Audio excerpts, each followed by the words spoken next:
బాలీవుడ్ మీద మన వాళ్ళు బోలెడాసలు పెట్టుకున్నారు. అక్కడి వాళ్ళకి మన హీరోల మీద క్రేజ్ ఉన్నా ఆ క్రేజ్ మాత్రం కలెక్షన్లలోకి కన్వర్ట్ చేసుకోవడం అంత ఈజీ కాదు. రాజమౌళి తన సినిమాతో కొంత మ్యాజిక్ చేసినా ఆ తర్వాత సోలోగా వచ్చిన హీరోలకు మాత్రం కాస్త టఫ్ కాంపిటీషన్ ఇచ్చింది బాలీవుడ్. ఎన్టీఆర్ కూడా పాన్ ఇండియా మార్కెట్ మీద బాగా ఫోకస్ చేశారు.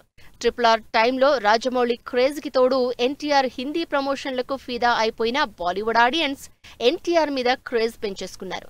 ఆ తర్వాత ఎన్టీఆర్ దేవరా సినిమాని బాలీవుడ్ లో కూడా రిలీజ్ చేశారు.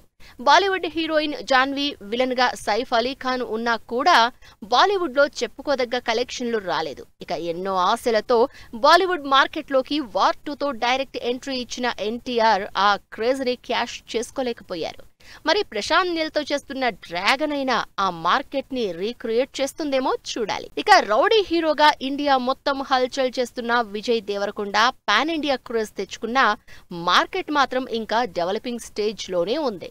ఎన్నో ఎక్స్పెక్టేషన్స్ తో కరణ్ జోహర్ నిర్మాతగా, అనన్య పాండే హీరోయిన్ గా బాలీవుడ్ లో తెరకెక్కించిన లైగర్ మూవీని హిందీలో రిలీజ్ చేశారు. కానీ విజయ్ కున్న క్రేజ్ కలెక్షన్లలోకి కన్వర్ట్ కాలేకపోయింది.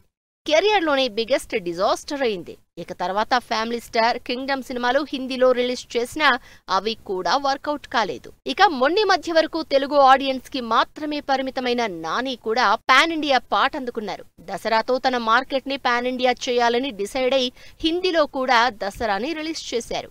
ఆ సినిమా పర్వాలేదు అనిపించినా ఆ తర్వాత వచ్చిన హాయ్ నాన్న లాంటి సినిమాలు హిందీలో ఏమాత్రం ఇంపాక్ట్ చూపించలేకపోయాయి.